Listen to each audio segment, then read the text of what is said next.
saw a lot of positive things in his play. We saw steps, you know.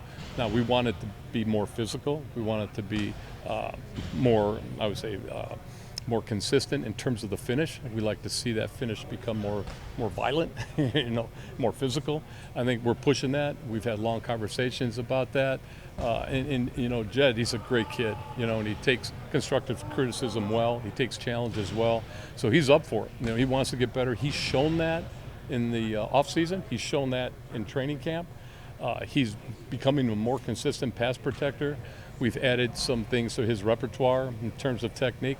So we're really hopeful, and I know that he's really challenged, you know, to get better and improve because, you know, there's some big things out there ahead of him. Bill, at this point in your career, how rewarding is it to see those young guys, whether it's DeJuan or James or Jed, you know, take that extra step, you know, take that coaching to heart? Yeah, it's really cool. Yeah, you know, that's what we do it for, you know, to help these guys. So when you see players emerge and improve, you know, it's gratifying as a coach, but I'm really thrilled for them, you know, as a player. You know, I mean, that's what we're here for, is to help them. And the players, you know, when you can show them things that can improve their game, you know, you just develop a trust between each other, and that just kind of permeates, you know, forward into the future. And so when, you know, things come up, they lean on you. So it's always kind of a solution-based situation we're in, but it's really cool. Yeah. And when you have like a standard like Joel up front, how much does that help those young guys? Oh, immensely. Yeah. I mean, I think the world of Joel and the consummate pro, but everything he does from a technique perspective is so precise. You know, there's such precision in his game. You know, at times it's flawless. The way he can move his feet, the way he can position himself on a defender, not only in the run game, out on the perimeter, but then again in pass pro, which is so important. You know, he's always in the right position. You know, we call it positional leverage. He always has that. And then you add that element of physicality to it, you know, you got a really good player. Bill, you're going to run the ball a lot more out of the shotgun this year. It's obvious in the pistol. How does that affect the line? Is that a big transition? How's that going? I don't think so. I don't think it changes relative to what's being asked of them up front.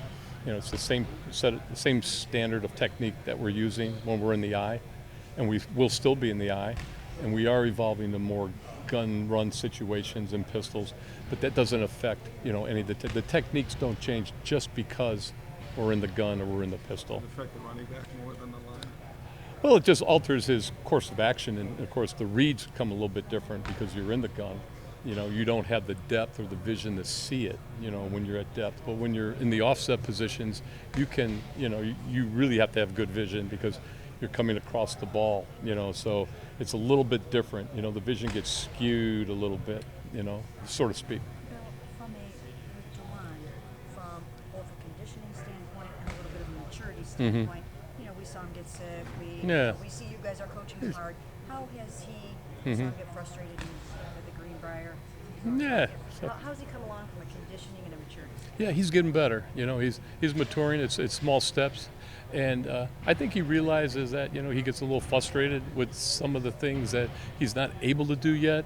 But, you know, we just keep preaching patience with him and, you know, buy in and look, everybody goes through it, you know, so he's not the first one, you know, to come into this. So everybody's been affected when they're young, you know, and all of a sudden you're pressurized to go stand up and make plays and, you know, make the right adjustments and perform with the right techniques, and if you don't do it, what happens? You get a little frustrated. So they see like a Joel Petonio, or they see Wyatt Teller or Posick. He watches those guys as well as Jack Conklin, and it's seamless. Those guys, but those guys have had over 10,000 reps, so it's a lot easier. So when you come in, it's new, it's different, it's frustrating, and you just have to work through those frustration levels, okay, to get players where they need to be.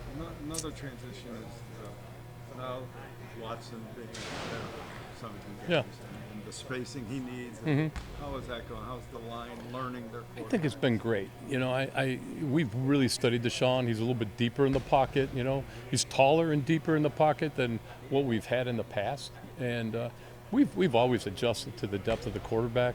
So we've arranged the pass sets and constructed them as such where, you know, we're still aggressive, we're still proactive. But we've modified some things to take, to adhere to where he's at and what he's doing. Because he's an escape artist, I mean, we can do some things to expand the pocket and let him push up and pull out if he needs to. So I think trying to create those lanes and protection is really important for a mobile They quarterback. don't have eyes at the back of their heads, so how Yeah. do they learn? It's feel and it's angles, so all those linemen up front have different angle sets to what they do. So, the situation, the down and distance dictates that. So whether it's pocket expansion or if we constrict the pocket, that all changes by down and distance. So I don't know if that makes sense, but that's about as simple as I can explain it. So we try to really just alter, the different sets of the players, to complement what we're doing in the passing game and complement where the launch point is for the quarterback. I think that's really important. We'll do final questions here for Coach. If he's trying to make plays back there, Yep. they just got to get used to that, right? Oh, yeah. He's going back and forth, back and forth. Yeah, there's a lot of. I think we've seen a lot of mobile quarterbacks across the NFL, and you see guys that are escape artists that can elude the rush.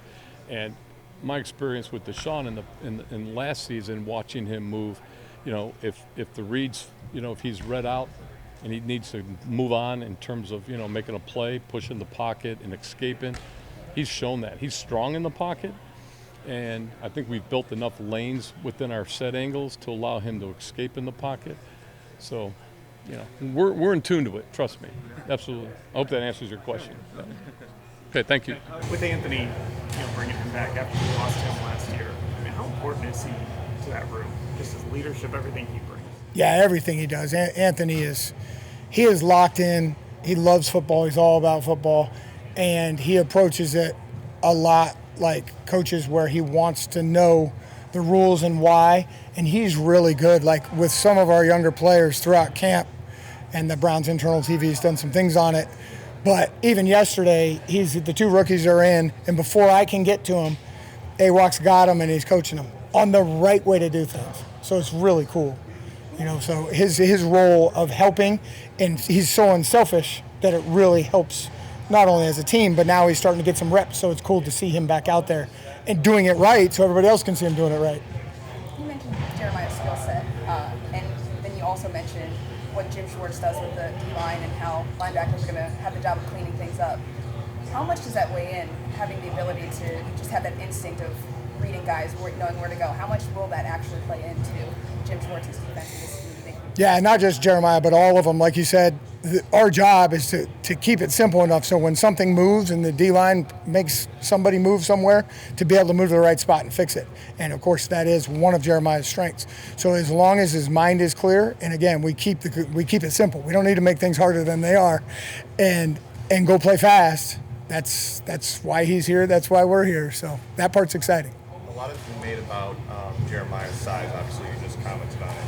With tight ends being such a big factor in the passing game in the NFL today, is there a science to getting Jeremiah in the right body frame so he can kind of cover those, faster, quicker tight ends, but also, kind of keep someone like Lamar Jackson from, beating him with his legs?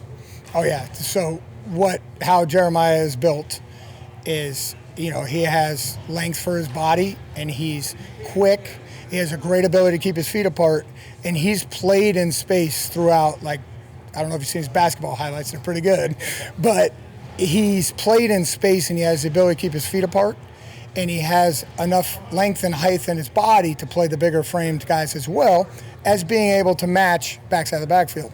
So some of that in certain type of our match coverages, whether it's man or match zones, that can be really good for this young man. So that's why we got to keep it simple and keep him covering it. And he's very confident in those things, and that's good. We need him to do that. When we talk about matchups and you guys playing different roles, how important is it? I mean, you guys have so many different body types in that room.